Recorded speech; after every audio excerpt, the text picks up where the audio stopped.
அனைத்து உரிமைக்குரல் நண்பர்களுக்கும் வணக்கம். சீமானுக்கு அடுத்தடுத்து துரோகங்கள் செய்த 2 நடிகர்கள். இந்த தகவல் குறித்த முழுமையான வீடியோல பார்க்க போறோம். வாங்க பார்க்கலாம். நம்ம தமிழ் சினிமாவை பொறுத்த வரைக்கும் பேர் தான் தமிழ் சினிமாவை தவிர உள்ள இருக்கக்கூடிய நடிகர்கள், இயக்குனர்கள் அப்படின்னு நிறைய பேர் பார்த்தீங்கன்னா நம்ம தமிழர்களாக இல்லாம இருந்துட்டு இருக்காங்க அப்படின்றத காலங்காலமாக நிதர்சனமான உண்மையாக இருந்துட்டு இருக்கு. இப்படி இருக்கும்போது தற்போது கொஞ்ச நாட்களாக தமிழ் மேல பற்று கொண்ட நடிகர்கள் ஒரு சில பேர் உருவாகி இருந்தது அப்படின்றது உண்மையிலேயே தமிழர்களுக்கு ஒரு பெருமையான விஷயம் அப்படின்னே சொல்லலாம். உதாரணத்திற்கு சிம்புலாம் பார்த்தீங்கன்னா தமிழ் ஒரு மிகப்பெரிய பற்று கொண்ட நபராக இருந்துட்டு இருக்காரு. அடுத்தபடியாக சூர்யா, ஜிவி பிரகாஷ் இது போன்ற நடிகர்கள் அனைவருமே தமிழ் மேல பற்று கொண்ட ஒரு நபர்களாக இருந்துட்டு இருக்கிறது. சீமான் மட்டும் இல்லாம தமிழ் தேசியவாதிகள் மத்தியில பெரிய ஆதரவு பெற்றிருக்கு அப்படின்னே சொல்லலாம். இதனாலதான் சீமான் அவர்கள் என்ன சொல்லியிருந்தாரு அப்படின்னா, அறிஞர் அண்ணா எப்படி எம்ஜிஆர் இருந்தாரோ அதே மாதிரி சீமானுக்கு சிம்பு அப்படின்ற லெவல்ல சிம்புவை பாத்தீங்கன்னா ஒரு பெரிய லெவல்ல வச்சு சிம்புவை வச்சு சீமான் அவர்கள் ஒரு படம் பண்ண வேண்டியதாக இருந்துச்சு. அந்த தருணத்துல தான் சிம்புக்கு தமிழ் மேலையும் தமிழ் தேசிய மேலையும் எந்த அளவுக்கு பற்று இருக்கு அப்படின்றத நேரடியாக பார்த்த பிறகு சீமான் அவர்கள் இனிமே நீதாண்டா என்னுடைய தளபதி அப்படின்ற ரேஞ்சில் அடுத்தடுத்து சிம்புக்கு நிறைய உதவிகள் பண்ணியிருக்காரு. அவருடைய படங்கள் வெளியாகுவதற்கு நிறைய சிக்கல்கள் வந்த போது கூட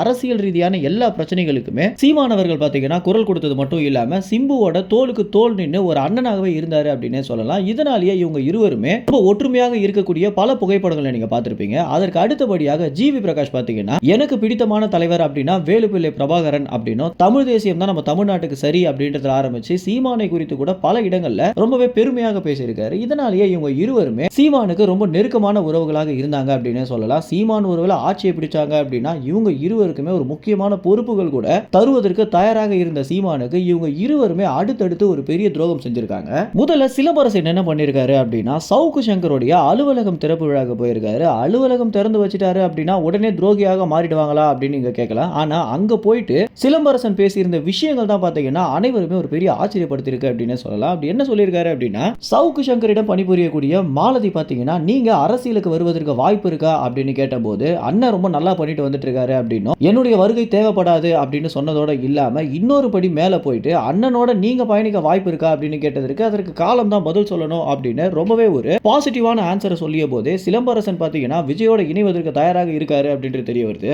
ஏற்கனவே விஜயை போய் சந்திச்ச பிறகு சிலம்பரசன் பாத்தீங்கன்னா அடுத்தடுத்து விஜய்க்கும் தாவேக்காக்கும் நிறைய ஆதரவான விஷயங்களை மறைமுகமாக பண்ணிட்டு வந்துட்டு இருக்காரு அப்படின்ற ஒரு விமர்சனம் இருக்கு. இப்படி இருக்கும்போது இவர் நேரடியாக ஒத்துக்கிட்டது அப்படின்றது இனி வரும் காலங்களில் சிலம்பரசன் அடுத்தடுத்து தாவேகா கூட தான் பயணிப்பாரு அப்படின்றது தெரிய வருது. அடுத்தபடியாக ஜிவி பிரகாஷ் பாத்தீங்கன்னா நடிகர் தனுஷ் அவர்கள் அரசியலுக்கு வந்தாரு அப்படின்னா என்னுடைய ஆதரவு என்னுடைய நண்பனுக்காக தான் இருக்கும் அப்படின்னா அப்படியே ஒரு பெல்ட் அடிச்சிருக்காரு. ஒரு தமிழ் தேசியவாதியாக இருக்கக்கூடிய ஜிவி பிரகாஷ் நடிகர் தனுஷுடைய அரசியல் கோட்பாடு என்னன்னே தெரியாம அரசியலுக்கு வரப்போறாரா இல்லையா அப்படின்ற ஒரு முழு தகவல் கூட கிடைக்காம அவர் அரசியலுக்கு வந்துட்டாரு அப்படின்னாலே நாங்க அவரோட தான் பயணிப்போம் அப்படி முன்கூட்டியே தெரிவிச்சிருக்கிறது அப்படின்றது எல்லா நடிகர்களுமே பாத்தீங்கன்னா அடுத்தடுத்து விஜய் பக்கமோ தனுஷ் பக்கமோ தான் திரும்புறாங்களோ அப்படின்ற ஒரு காரணத்தினாலேயே சீமான் அவர்கள் பாத்தீங்கன்னா நம்ம இவ்வளவு நாளாக பேசிய அரசியல் எல்லாமே வீணாயிடுச்சு அப்படின்ற ஒரு பெரிய அதிருப்தியில தான் இருக்காரு அப்படின்றதா தெரிய வருது. எது எப்படியாக இருந்தாலும் சீமான் இவங்க யாரையுமே நம்பி அரசியல் கட்சி ஆரம்பிக்கல அப்படின்றத நம்ம அனைவருக்குமே அறிஞ்ச ஒரு உண்மையாக இருக்கு. இதனால அடுத்தடுத்து சீமான் என்ன பண்ண போறாரு அப்படின்றத நம்ம பொறுத்து இருந்தா பார்க்கணும். மேலும் இந்த தகவல் குறித்து என்ன நினைக்கிறீங்க அப்படின்னா